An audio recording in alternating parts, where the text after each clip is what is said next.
This is News from the Roots on Mountain Stream TV. I'm Avram Friedman, and this morning I have Chris Wilcox, who is the owner of City Lights Bookstore in Sylva. And we're going to have a little conversation about City Lights and what's going on there. One of my favorite subjects, yeah. If you will, give us a little bit of history about the bookstore. I remember when it first opened up on Main Street, and so do I, yeah. Gary Carden owned it, and Joyce Moore, I think, was in on that. So, Gary and Sarah Carden started that in, I think, February of 1985. Okay, that's just 2 years after Sylva I got here. Yeah. Main Street Sylva was pretty different then. Mm-hmm.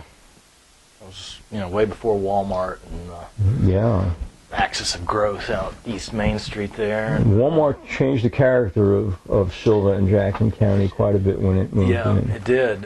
So Gary had that for about a year and a half, and then I guess we've got time for a leisurely conversation. Joyce's the family farm she'd grown up in Winston-Salem was taken by I-40. The interchanges, as the road went south of Winston-Salem and bypassed it, the farm she'd grown up on was taken for that road, and there was just about enough money from that to do something. She was sort of casting about for something to do, and Gary was looking to sell, and that dollar amount just about lined up perfectly. So in summer of '86, Joyce bought it and started building it into a kind of a different bookstore. Gary had sort of had this underground feel to it, which I cherished as a kid. And his logo was the shadow sort of lurking over this dark city, and he sold comic books and whatnot. But Joyce started sort of building it into a more traditional bookstore, I guess. Yeah. For 23 and a half years, she kept building that and working with other Main Street merchants to sort of confront the challenge of Walmart and help to start to build downtown Sylva as a bit more of a vibrant business district. So. And so Joyce moved the store from the bookstore from Main Street to a new location up on Spring Street. Dr. Morgan's former office building. Right, which is an interesting history in itself. It is. And Dr. Morgan was a historical character in some ways. He wanted that building to be the bookstore, so I think he made Joyce an offer she couldn't refuse. So in '93 with accompanied by a pipe and drum corps, a little parade, she moved the bookstore up there just one block up above Main Street. Which was interesting. I used to be a plumbing contractor, and at one point Joyce called me up to do some small repair on the plumbing, and that building, and my first impression, I had never been in that building before, it was this labyrinth. Oh, it was the house that Jack built. It was sort of patched together over the years. I think it was a Dr. Harchberger or something in the 50s, built it right after the war, and added on to it. It was his family home first, and then he put his practice in there, and then Dr. Morgan bought it at some point. It kept getting added on to. There's a bomb shelter in there, and I remember I had to get into the basement, and there was a trap door that you opened up to get into the basement that was under a rug. It was really quite something. And there were all these little side doors and entrances into like caves inside in the basement. Yeah, it was labyrinthine and a strange building. But it's now makes a comfortable home for City Lights Bookstore and separate business, City Lights Cafe. Yeah, you and Joyce have made it into a beautiful place for people to just hang out and read if they want to, and just browse, and it's fascinating. Yeah. So some good history and part and parcel with what's happened in in downtown Sylva over the years. Yeah. And of course, downstairs is a cafe. Yep. That I guess it's gone through many incarnations. Yeah, Joyce also had started that as a cafe, and then didn't really want to be in the food business. Books were her passion, as they are mine, and so she spun it off, and there've been a series of owners with a couple different names. We're back to City Lights Cafe now. Yeah, with Bernadette Peters doing a good job down there. So yeah. So, tell us, so do people still read? Yes, they do. And they read in print. The codex, if you will, is a format that's been around for a while. It seems to be going strong. There's been a lot of talk about, do people still read, and if so, are they not just reading in these things instead of these things? I think a lot of us, don't really want to curl up at night with another device, having spent probably a big chunk of our day in front of a screen. It's just not relaxing to e-read. Although, it has its place. Certainly with travel and maybe textbooks. I don't know. There's it seems like the percentage of book sales in the e-book format is sort of plateaued at around 25% or so. That varies with, romance fiction. It's a lot higher percentage of e-book reading on in certain genres. So what's hot now in books? Oh well, gosh, in fiction, in terms of genre fiction, there does seem to be an ongoing trend for dystopian dystopian fiction. That's one trend. I don't know what that says about society and where we're at, but can you give an example of? And on the young adult side, one that's old now but will be familiar to a lot of folks is like the Hunger Games series, or, of course, if you want a prototype, probably look at 1984. George Orwell. Sure. But Prophet, my favorite prophet. Yeah. I'm anxious to read that one, Orwell and Churchill. Have you heard about that book? Recent book. I heard about that. I was listening to NPR one day, and they were talking about. I think I caught that interview. That was even though they were politically diametrically opposed, they had some similar concerns about how totalitarian governments, for instance, might sweep us all away.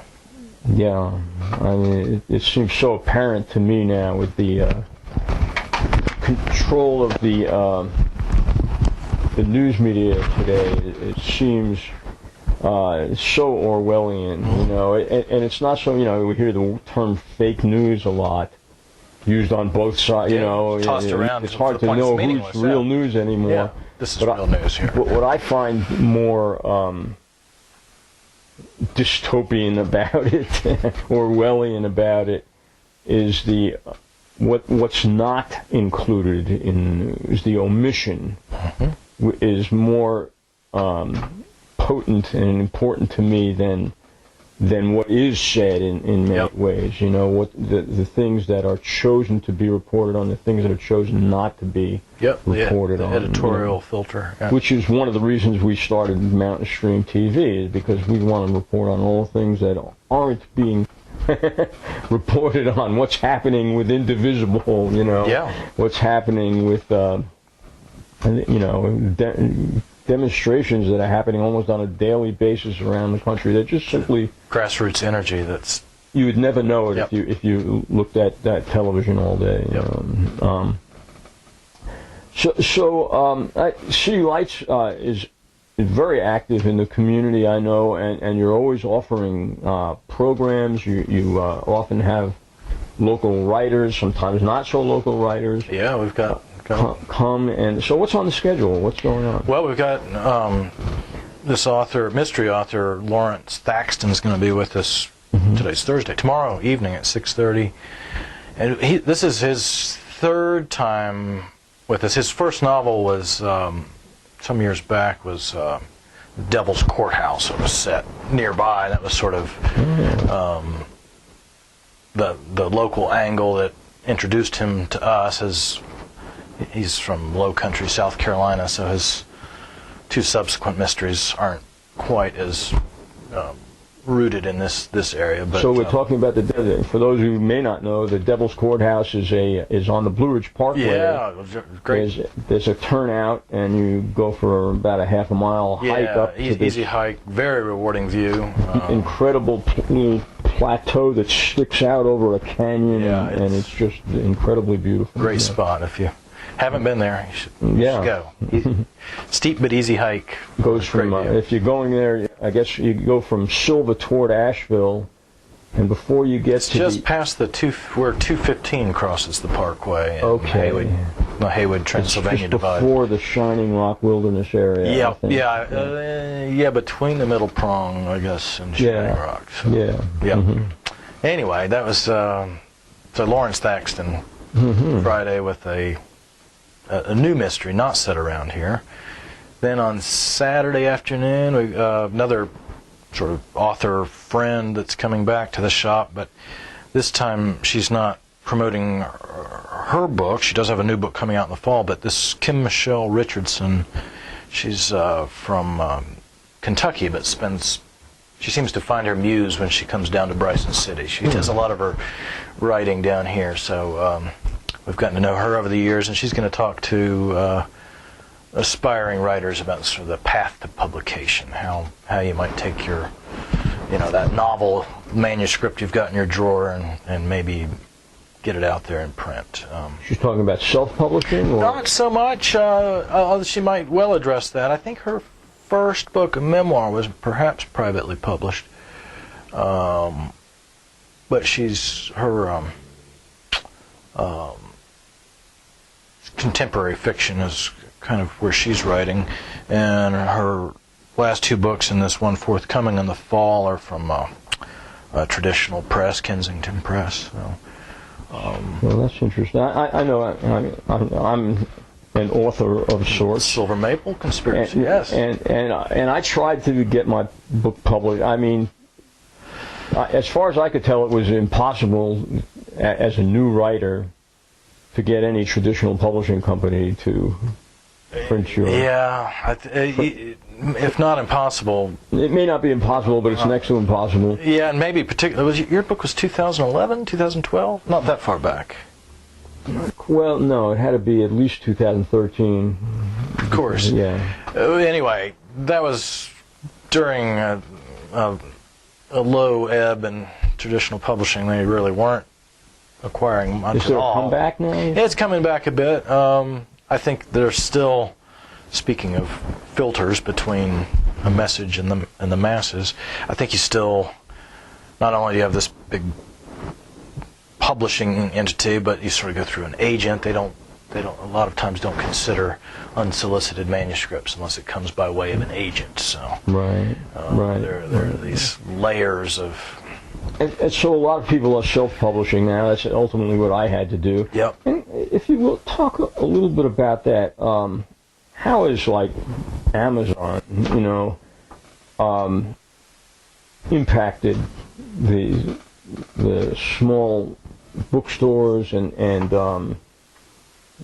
general literary community? What I would say on balance, it's been a negative. Yeah. They didn't. If we sort of got here by talking about self-publishing, and they've used their brand reach, if you will, to kind of dominate that market with their CreateSpace platform, but I didn't invent that. I mean, self-publishing's been around, well, print on demand, sort of easy, small print run self-publishing has been around 10, 15 years at least. Right. And so they were kind of late to the game, but were able to leverage their brand to kind of dominate that market. And you know, they've made it affordable to bring a book out, and that's probably a good thing. I think more voices is a good thing, but I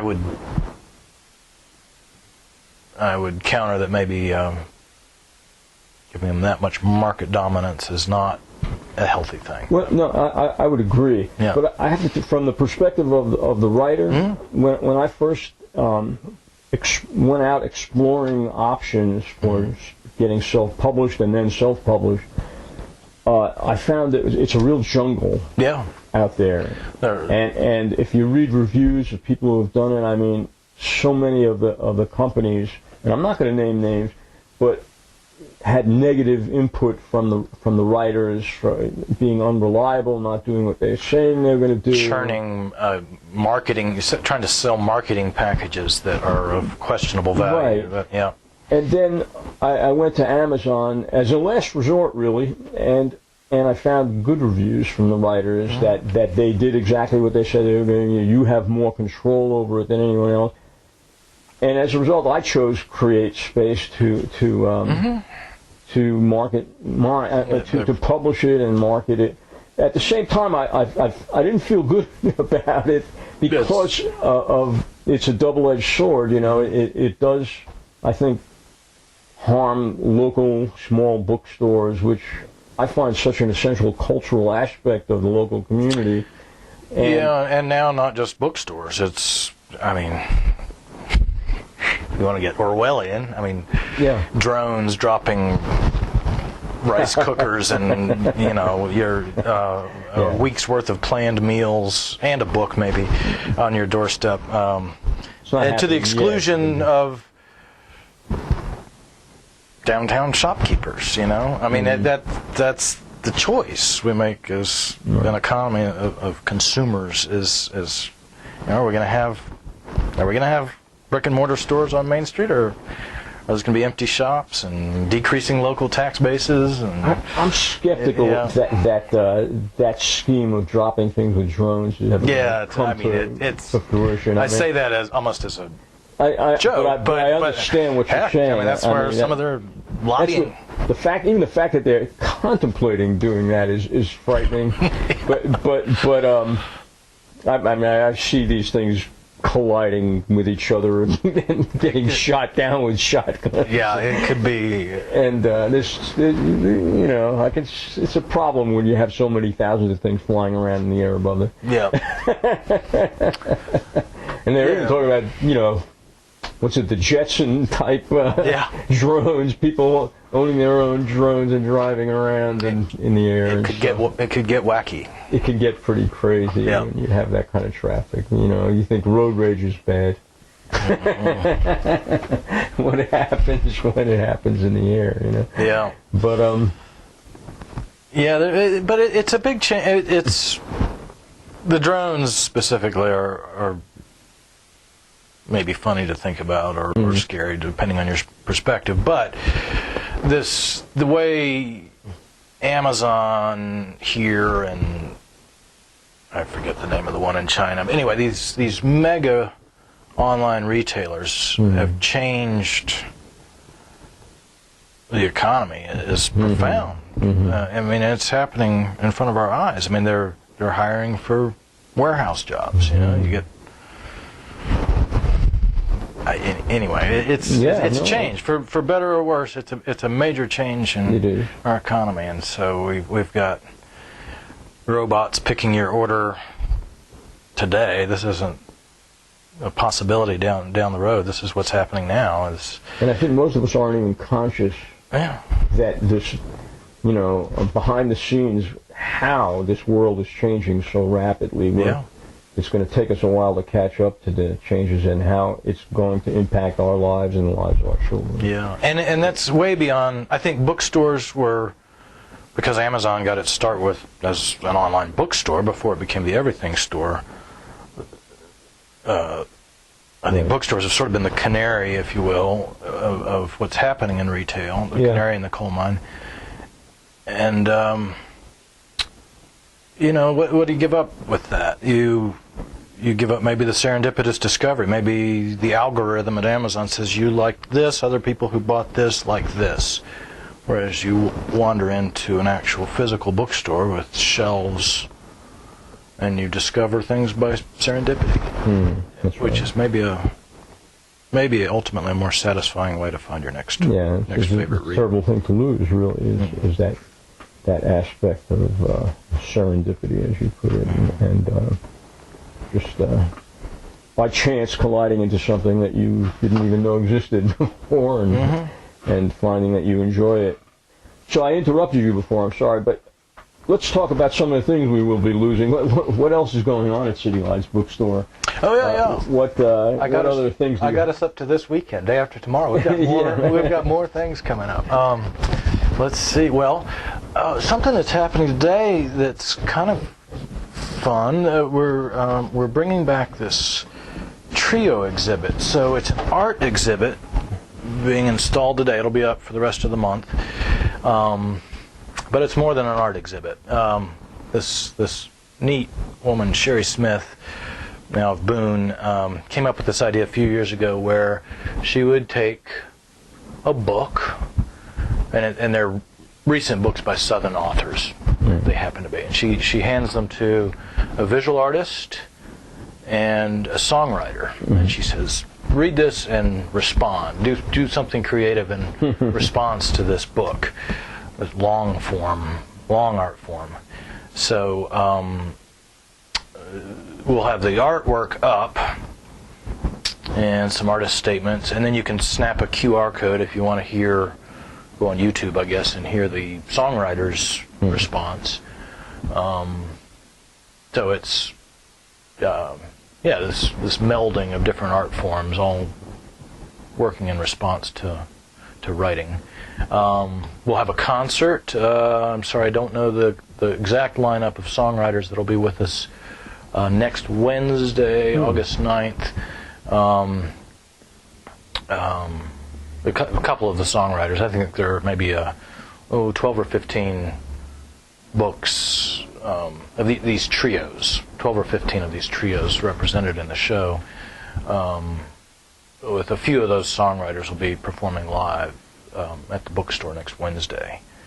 And this will be in the, what do you call that? A regional room. Well, it was our gallery, and then we ran out of room for our books about Southern Appalachians, so it sort of became our regional room. All of a sudden, this small room turns into a small auditorium. Yeah, it's a flexible space. We pack about 40 people in there. Yeah. Usually you have wine or cookies or something. We usually have something to wet your whistle to maybe prime the pump before we wander downstairs or elsewhere in town for more to eat. Well, let's see what else we got. Mark Powell coming. Is it Friday the 11th, I believe?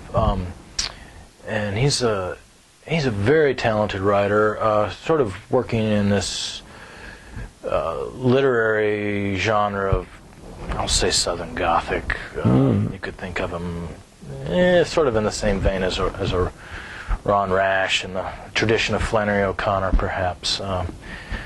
These kind of somewhat darker tales. He's been critically acclaimed, writing with university presses.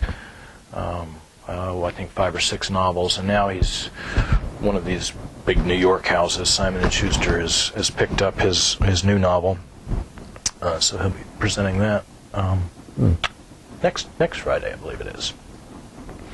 So, you have a site on the website where people can see the schedule of events? Our website URL is City Lights NC, as in North Carolina, or maybe as in not California, since the very famous City Lights in the North Beach community of San Francisco. They're, I think the year we turned 30, they turned 60.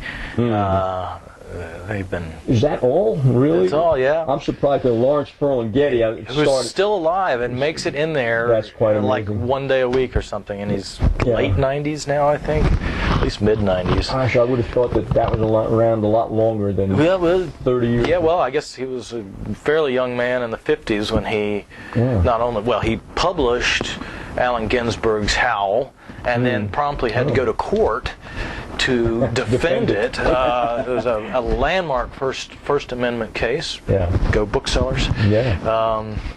Publisher, indie publisher. He went to court and fought for the right to get Howl in print. I've recently been speaking a lot with Thomas Rain Crow, who hung out at City Lights Bookstore. He's a member of the Baby Beat generation. In fact, he's got his own show on Mountain Stream TV. Excellent. It's called The Culture Hour. And I know he's read his whenever he publishes a new book, he goes to City Lights. Honored to have Thomas in for any number of great books he's published over the years. Yeah.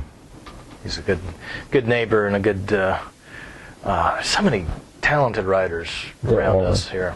I mean, it's remarkable how rich a culture we have in Western North Carolina, and we just lost a great one in Kay Beyer. Yes. Catherine Stripling Beyer, past poet laureate of North Carolina and longtime resident of Cullowhee. Did she ever come to City Lights and read? Oh yeah, all the time. She kept a studio upstairs to write when she needed to. Oh, she kept her studio upstairs? Yep, yeah, she had that apartment for many years, so she could have a space to get away and find her muse. Yep. Interesting aspect of that building. It's got an apartment on top of it. Yeah.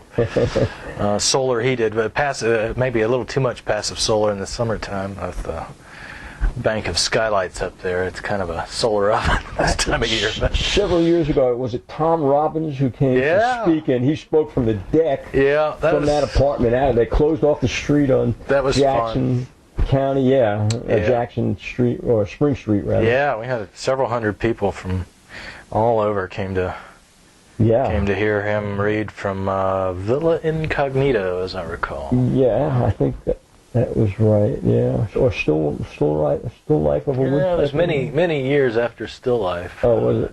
Okay. Still Life was sort of I think I made a jump as a teenager from reading very light fare to not that Tom Robbins isn't a little on the light side, but I was in that among those hundreds in the crowd. Yeah, and it was kind of a funny scene because there's this, Spring Street is on a fairly steep hill. Yep. And so all the crowd was leaning in different ways in order to watch Tom. And some say he was a little perhaps inebriated. Oh, maybe. He did read the same passage about badger gnawing his way out of a trap. And he didn't realize read it through twice without seeming to realize it. I remember that pretty clearly. He's definitely a member of the 60s era, and they say if you remember the 60s, you weren't really there. I don't know. That was fun, though. Maybe one of our more famous authors to ever read at City Lights. So. Yeah, and there was a contest of some kind. Yeah, connected with that publisher, Random House, I guess it was, had a display contest, I think, to promote Villa Incognito.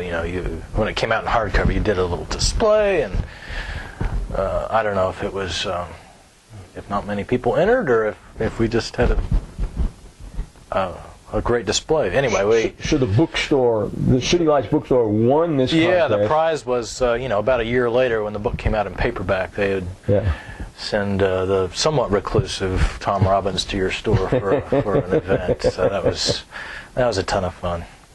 Yeah. One of many fun things that's happened at City Lights. So what else we got? Event-wise, we have a couple series that we work with the Net West group, which is the Western chapter of the North Carolina Writers Network. They co-sponsor a couple of monthly events with us. The Coffee with the Poet series is on the third Thursday of each month at 10:30. And we usually have a featured poet who reads from his or her work. They're typically a published poet, and then there's usually a little time at the end for anybody else that's there if they want to read something they're working on. It's just an informal, pot of coffee that City Lights Cafe provides, and just a morning to talk poetry. And then the other series that we do with Net West is one Friday a month. Not always the same second or third Friday, just whatever. We have an open mic for writing, so it's not really like slam poetry per se, although that could work. But usually people reading prose or poetry that they're that's nice. They're working on. So when is that? That's I think the 18th, if you'll pardon me. I want to not give you bad information here. Yeah, Friday, August 18th at 7. Most of our evening events are at 6:30, but this one will be at 7. Is that, and this is a regular thing every month? Or? Yeah, every month. As I say, it's third Friday? No, it's not always the same Friday. Okay. It's always on a Friday, but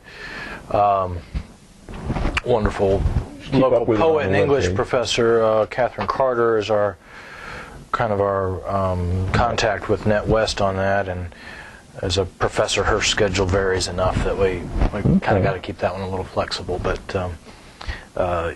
next one's the 18th. Like a fun event. It is fun. Most you get there, you can start signing up for a slot at like 1:45, and we ask people to keep it to about 10 minutes, 10 minutes or less. Do you have hecklers in the audience and things like that? Not so far. Nothing that, maybe some interchange, but I don't think it rises quite to the level of heckling. I know Thomas Raincrow once said that was an essential part. He likes to have hecklers. Yeah, some energy there, if they're not talking back, they're not engaged, right? Yeah, I like that. So there's always I would say more conversational interchange between our authors and the audience, but there've been maybe a time or two when we've had something where usually with something purporting to be nonfiction, maybe that maybe an audience member objects to.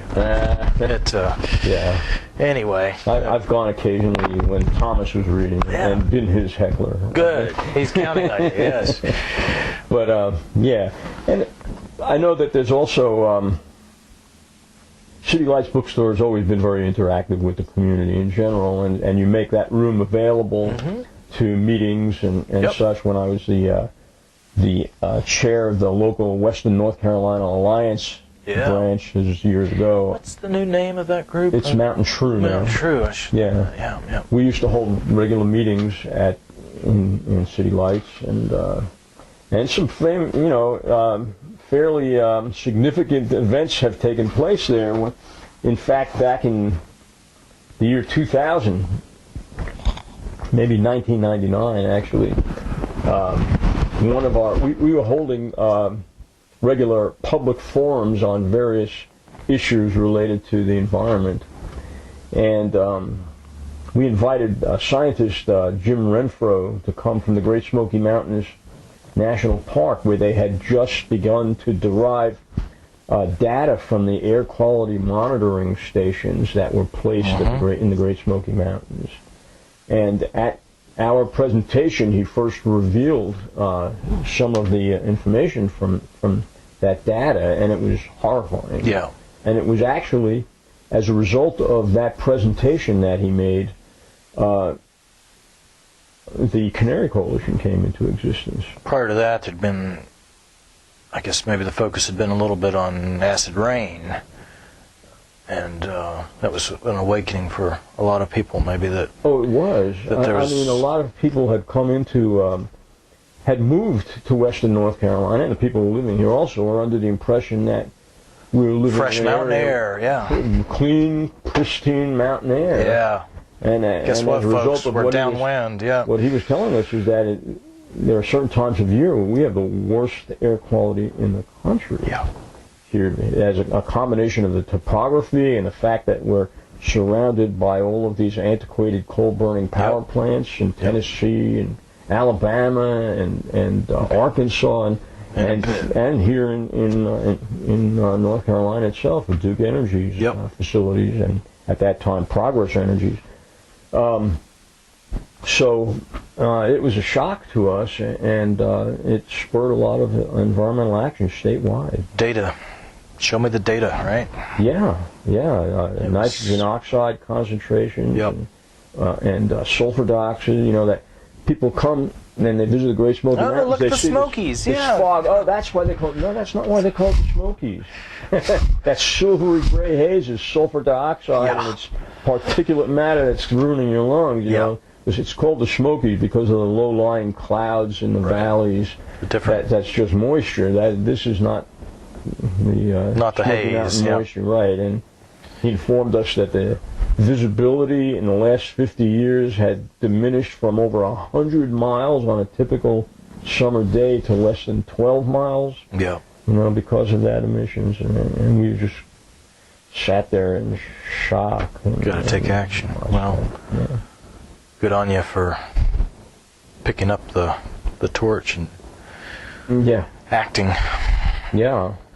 Acting on the data. Impacted tourism for sure, and that's and the children that get asthma from that's aside from caring about breathing and maybe the next generation being able to step outside and breathe, I think that's one way we sometimes see positive action is when we convince people of their economic self-interest. You mentioned tourism,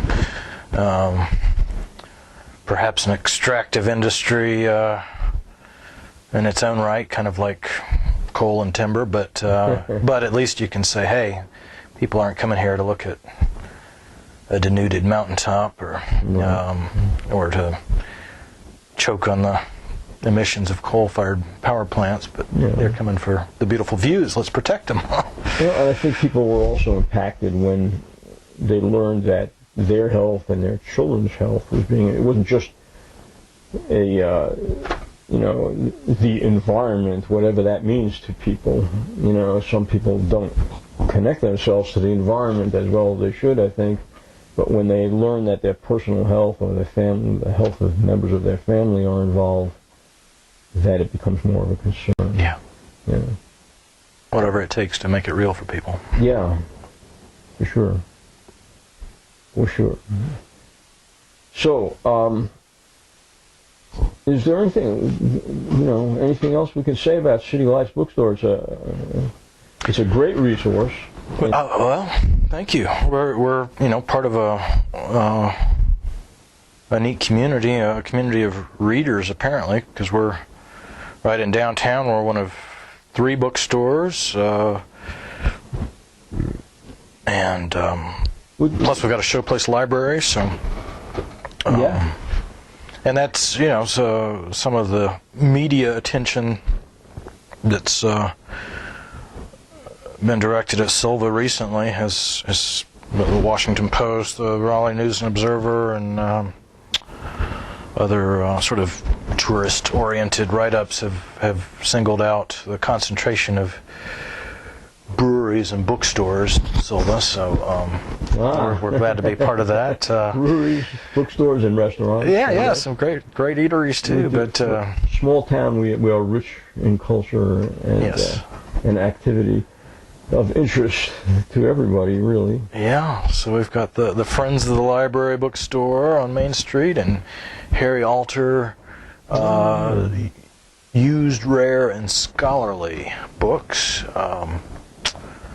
Guy from out of Pittsburgh. He knows about smokestacks too. Sure. He came down here when his wife Elizabeth took a job teaching English at Western, and brought his great great book selling savvy to Sylva, so he's a good neighbor too. Yeah. And then Western Carolina University wanted a bookstore cafe and this new sort of mixed use building right near the heart of campus there, and they approached a couple of us local indie business owners about putting a bookstore, coffee shop, bookstore cafe in that noble hall. So we're pleased to be out there with Madstone Cafe and Catching Light Books. Jeanette Evans and the Mad Batter have shared that space with you, I believe. Yeah, and also Suzanne Stone, who had Rolling Stone Burrito next to Jeanette in Cullowhee. There was a fire now almost 4 years ago, over 3 years ago. It was a fire that pretty much was shut down that strip of businesses, and so there are quite a few of us. Several. My two partners, Jeanette and Suzanne, and then the Subway franchise, and Bob's had been in business there with the convenience store. So at least when that building opened, there were quite a number of businesses returning to that general area where they'd been before the fire. So, so we're tickled to be tagging along for that. Yeah. So, tell us a little about your personal. I mean, how did you come to be the owner of City Lights Bookstore? Well, as I alluded to earlier, I'd been a customer there as a kid from the very beginning, and it always felt like a neat place. I was drawn to as a reader. My family were readers, so that aspect was always an appeal for me. And then I don't know, like a lot of young people, was sort of casting about. I'd gone to Western Carolina and studied emergency medical care and a minor in art. And after a fairly short time as an EMT and paramedic, I realized that really wasn't what I wanted to do with my life, and was like, well, what do I want to do? Maybe library school. I like the just reading broadly and acquiring information. Maybe library science is what I need to pursue. And I don't know, about that time when I must have muttered that out loud within earshot of Joyce, and she said, well, I've got an opening. If you're interested in books to that extent, maybe you could work as a bookseller. And so from 97 to 2010, I had the great opportunity to work with Joyce. Before too long, it was clear that was my vocation, and she was a great mentor to have. Okay. So you were working there for quite a long time. Quite a long time, yeah. So she'd been at it 23 plus years. When she got ready to sell the business, she knew from earlier conversations I would be interested, and the spirit was willing, maybe the finances weren't, but she's made it happen by financing the sale of the business and being a very patient landlord too. So okay. Yeah. Okay. Well, that's good to hear. Yeah. Well, I would urge everyone to check out City Lights Bookstores. Thank you, Avram. It's a great place. It's a little bit set back off of Main Street in downtown Sylva. You have to, those of you who are watching who know Sylva know that it's basically two streets. It's Main Street and Back Street. Yeah. Well, as you're coming on Main Street and you come to, was it Sassafras? Yep, Spring Street's the cross street there, yep. Spring Street, and you make a right-hand turn and one block up on your left. One short block, at the end, and you'll go into this wonderland as soon as you enter the door of City Lights Bookstore, and you'll find it fascinating to walk around to the various shaped rooms And you have a great used book section, as well as all the new books, all the major new books that are on the scene. And then you can take a stairs down. You can approach City Lights Cafe either from the outside or from the inside. And go down into that venue, which is also very nice, and they have live music every once in a while down there. They do, yep. I think, what is it, Tuesday nights they even have a participatory, you can bring your, or they used to. Anyway. I think, yeah, you're right. What have they been doing Tuesdays? There was a dulcimer group for a while. There had been, that long-time trio at Guadalupe on Tuesday nights, but I think there is something more of a... It's something, if you bring your instrument, you can play with the group. I mean, over the years, there have been a few things. There used to be a hardcore group of old-time musicians that met at Spring Street Cafe then on Tuesday nights, and I think that doesn't happen anymore. Well, I think Ed told me that it might. Well, they still get together occasionally now at Guadalupe. I think they've been going for now a decade or so at Guadalupe, and are maybe not quite as hardcore and sticking to a strictly old-time repertoire. But I think that has sort of faded out as Ian moved back to New York to be with aging parents, and Hal retired to the Asheville area. But they have the occasional reunion show, I think. So. But down in the basement of City Lights Cafe, there is a stage all the way in the back, and there are performances back there. Yep. Occasionally, I guess you have to look that up on the web to find out. Yep. They've got that's a separate business, separate website. They're citylightscafe.com. Okay. And yours is citylightsnc.com. City Lights, not California. Right. .com. Okay. And Chris, thank you for coming on to Mountain Stream TV. Thank you, Avram and Mountain Stream TV, for giving us this opportunity to get the word out. Maybe we'll do this again sometime, and we can talk about more of the latest books that are out, and maybe do some readings. And, Sounds good. Thank you so much. All right. Take care.